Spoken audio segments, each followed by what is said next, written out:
The secret to sustainable competitive advantage in today's digital marketplace, well, it's really quite simple. Strategic planning, technology optimization, operational excellence, and technology execution. The complication is that most companies simply don't have or can't afford the expertise. What companies need today is a resource dedicated to flexibility and collaboration between close teams, with a committed focus on core technologies that maintains unparalleled relationships within the technology industry and a unique skill at adapting a proven, professional, results-performing work structure to any project, problem, or opportunity. Greetings, everyone. It's Friday, March 1st, 2013, and this is Tech Talk with Technology Association of Georgia President Tino Mantella. I'm your guest host, Frank Baia. Technology-focused professional services. What sets one professional services trusted advisor from its competition? And as a decision maker at your company or organization, how do you choose the right one at the right time? Up to the Tech Talk, Dion DeLoof, a globally respected expert who has spent his career working with Fortune 500 leaders across the world. Dion draws from over 2 decades of consulting and staffing in roles as Director of European Operations, Anlock, The Hague, Netherlands, as well as a Director of UK Operations, IT Services, Allegis Group, London, England.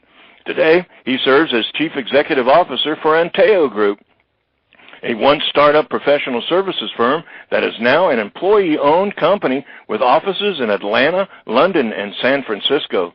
Every year since 2004, Anteo Group has been named one of the top 20 places to work by the Atlanta Business Chronicle. In 2006, they achieved the coveted #1 position, what industry leaders see as an affirmation of the values that not only make for a good place to work, but a good company to work with.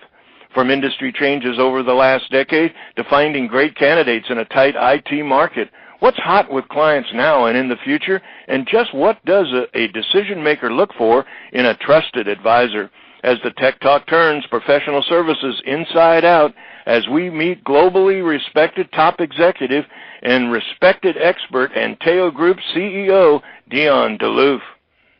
Tag TV and Tag Radio be seen and heard by both technology users and technology producers throughout the state of Georgia and around the world. Low cost, big benefits, powerhouse online branded video and audio has arrived. Tag TV, Tag Radio, there's a lot more to know. This edition of Tech Talk is brought to you by GlobalSpeak.com, new media consultants, corporate video and audio communications, video and audio production and distribution, live and virtual event production. Tag TV and Tag Radio is a service of GlobalSpeak.com, creatively delivering powerful marketing, video, and audio solutions. Dion, welcome to Tech Talk. Thanks, Frank. Good to be with you. Great opportunity to get a huge, truly a global perspective. Obviously, anyone knows you by your reputation knows how much you've been involved in international business and European operations in terms of technology and technology consulting. I guess one of the things I would really want to start with is the obvious, and that is, let's just take the last decade, because I don't think we can go much further than that. It gets crazy either looking forward or backwards. Talk a little bit, not so much about how your company or your services have changed over the last 10 years, but really how has the industry changed in the last 10 years? Well, the industry changed, as one would expect in technology, at such an amazing pace, so rapidly. And I think if you go back to really almost the dot-com times in 92 to today, is we went through that, and then a little bit of the crash and the constriction in spending to a really strong push to offshoring, which we've seen, and really the evolution of that, and to what we're seeing even today is offshoring still growing, but an awful lot of that work and the more strategic elements of it actually coming back onshore, which has been interesting, and then when you throw into the mix some of the bigger technology pushes, particularly in the last few years of business intelligence, big data, and lastly, I'd say almost just mobile has been just such a big initiative for all of our clients. So throw all those into a 10-year time span or less, and it's really been a time of exciting times, but great change. Now, is it, when we talk about the Internet, we say it's borderless. Can you say the same thing about the same kind of evolution and demand as it relates to IT and IT consulting as it relates to a global marketplace rather than specifically domestic U.S.? It really is. It really is borderless. So what's interesting that we've seen is whether it's from where the technology is developed to where do you get the talent, it is borderless. But we're really seeing, with our clients, which tend to be your Fortune 500, they have development projects, literally worldwide. But where their headquarters are or where a project is headed really does actually make a more of a difference than ever. Is they really want to have and see more and more value of having sort of the bright minds, even if they work remote, but being able to get together and collaborate physically in the same location is actually, there's more appreciation for that today than what I think a lot of people would have thought just when particularly the offshore movement started.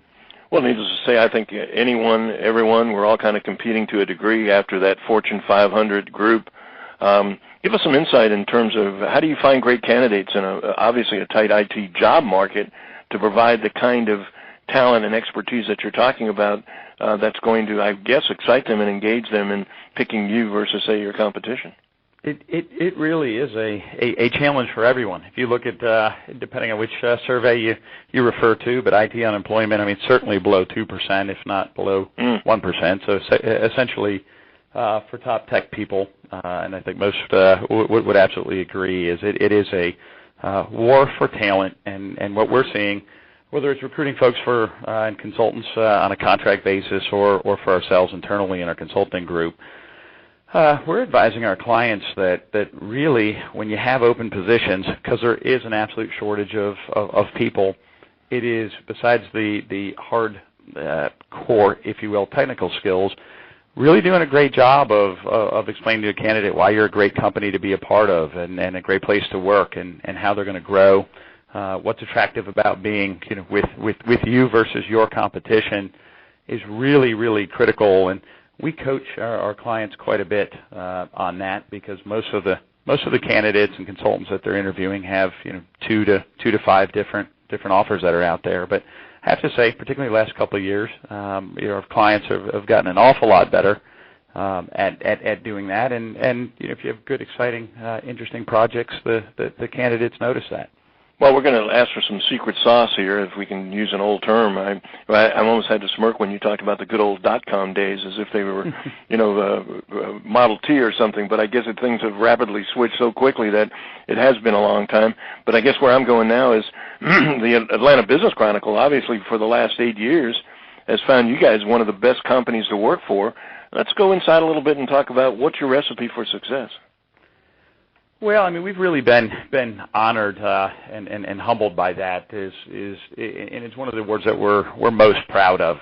My thinking and our thinking is if our internal folks on our teams are happy and fulfilled and thriving, then they're going to be able to do, of course, great work for our clients. But I don't know if there's any silver bullets. It's a small. Hundreds of different points and small things that you do. But what we start with, and we have some sayings that we love to live by, and one is, hire thoroughbreds and let them run. And what we mean by that is hire, high IQ, bright, motivated people, but don't get in their way. Let them, trust them and let them really live to their fullest potential. Be able to go a little bit past sometimes potential, but have an eye on that and then be able to grow. But I would say for us, and when I look at, and we've really tried to borrow the best parts of some of our clients' games, if you will, that have won similar honors. It's just all the small things that you do. Is don't sweat the really big things, but the small things send tremendous messages, and it starts from when you recruit and when people come in and who they meet on your team. From day one, there's a tone and a culture and an atmosphere that you want to set, and they sense if everyone has that. So that means everybody understands what the company goals are, what our mission is, what our values are. They can clearly identify those. day in and day out. We have small things in kind of specifics to point to. Is we're a little bit unusual. We don't track vacation and holiday time. I trust our people, and we trust each other to. We know what we need to get done, and all bright, smart people. Trust them to manage that, and tracking it is actually for us a little bit more of a hassle than what it's worth in that sense. And some other small little things like we have breakfast Fridays where someone buys or several people buy breakfast for the entire office, whether it's here, over in London, or even out on our client sites. And then we look at things like more traditional, what you might expect, but let's have great health insurance plans.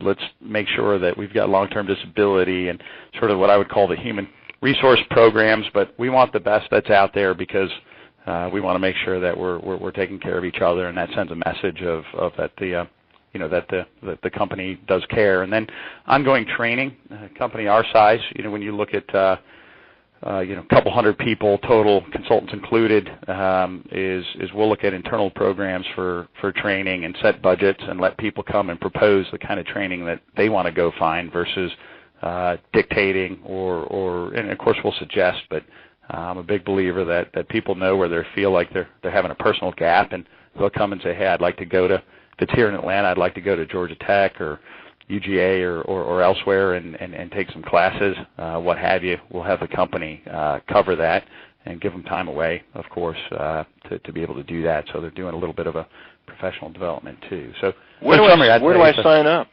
Yeah. Well, no small wonder why you've been awarded these recognitions all this time. What a great story.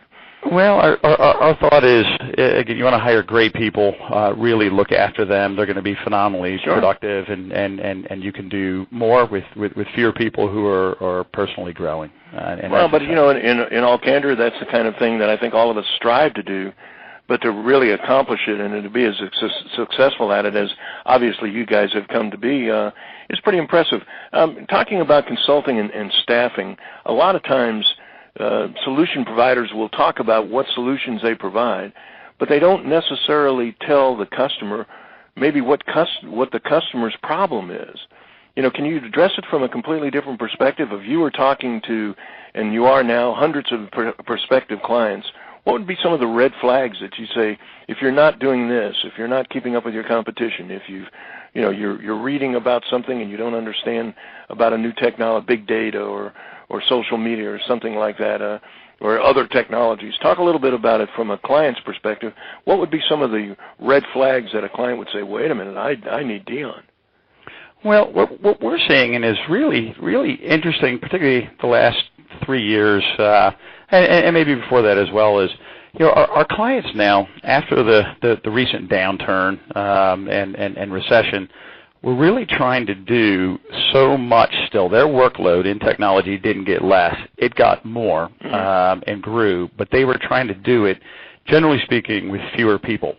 So what we then started to see is literally a workforce within the clients that was working extremely hard, a bit of burnout, not so much changing jobs because people are a little bit worried, particularly at the more senior level, of moving to a new company and not a strong economy.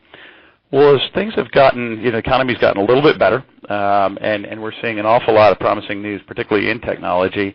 Start to see people willing to make that move to other positions.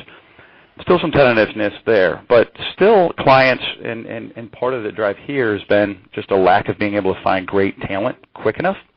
So they're still doing more, if you will, with less and working very hard. So it's a little bit less for us of coming in and from what I've seen of saying, here's these 4 big areas that you've just simply overlooked or didn't realize that you ought to be paying attention to. And it's more our CIOs and COOs saying, I know I have this issue. I haven't got the manpower expertise to actually look at it. I'm not quite sure how I'm going to address it, but I know it's a pain point that I have.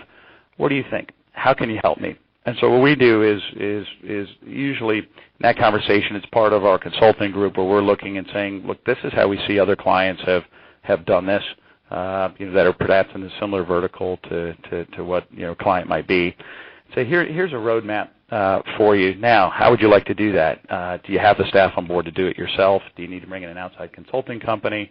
Do you need to just bring in contract staff because you need a little bit more horsepower, if you will? And then, of course, there's different price points to each solution and different road mapping depending on the way to go. So we spend an awful lot of time really at what I would call that road mapping strategic level, trying to advise them on their path forward. Well, that segues into probably the term that I think is most used when we get an opportunity here to meet a spectrum of different enterprises that are potential clients, as well as a number of IT and professional services companies that provide similar services. One of the things or at least relatively similar, but the bottom line is always about trust. You hear that when you're talking about the right professional services at the right time. How do you position yourself? I mean, when I'm a decision maker on a private sector and I'm looking to analyze, say, a couple of different options that I might go through, unless it was a referral or a relationship that's extended from an existing business relationship, how do you position yourself as a trusted advisor in a new relationship? Well, really, it's really two different ways. One, as you mentioned, is we get most of our business by referral, and we've been in Atlanta 10 years, so people know us hopefully will know us by reputation and perhaps have worked with us, previous companies, that type of thing. But that's inbuilt. They then know us, and that relationship there is terrific. But when someone doesn't know us, really what we go to market and our expertise is we're one of the few companies out there that really focuses on technology projects only. Most of our competitors, either they're not local, which is to Atlanta or in Europe for our London office. So having that local presence with really strong technologists helps us and gives us a nice advantage. But can we only focus on technologies? Most of our competitors are really looking at finance, accounting, operations, other areas. Mm-hmm. We're one of the very few that really it's a space that we know, it's a space that we love, and focus on the technology, which is fairly broad in its own right, of course, but technology only. And then we point to, we've done just quite a bit of work. Again, I go back to the kind of the big data and BI space, a lot of mobile development related projects, and can point to our qualifications there. And pretty quickly, what I found is a client looks at what you've done, who you've done it for. Small market, particularly in Atlanta, is big market, but I call it 1 degree of separation. And clients can pretty quickly tell and learn about us that the credibility out there to get it done really with the top flight consultants versus your kind of traditional consulting model is your top flight people, followed by maybe some more junior people that are learning on your project, and we really avoid that.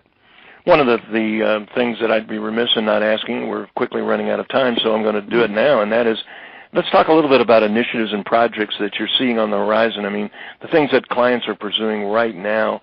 What technology areas do you see the most demand for now and, say, in the near future? Well, I think without a doubt, the couple of the biggest pushes are around mobile.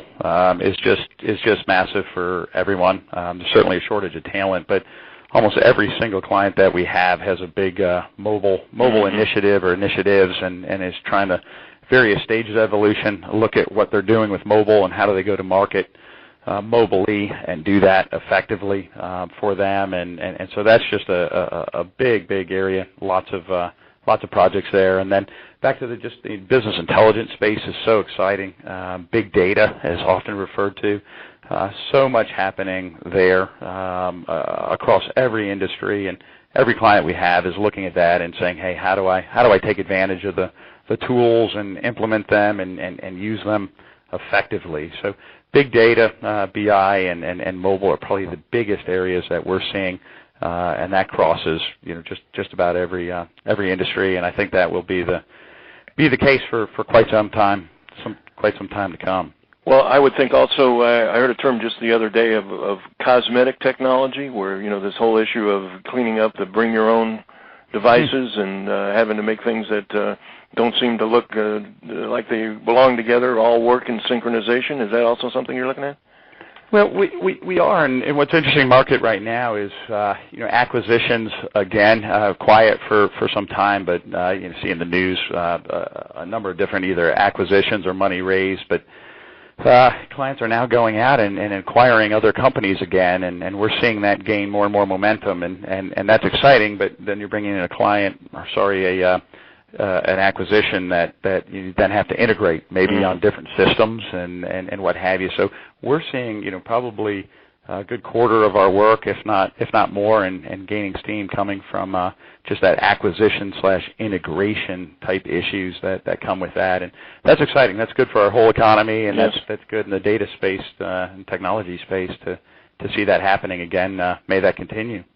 Well, needless to say, the performance is past, present, and I'm going to gather it's going to be in the future as well. You guys have done a great job in building a reputation. When you say 10 years, I'm kind of surprised with as strong as a brand as you guys have. I would have thought you've been here longer, but the other side of it is that I know that where you're doing it and who you're doing it for are doing some great things for not only the clients, but also for the technology industry in general. And so, Dion, hats off.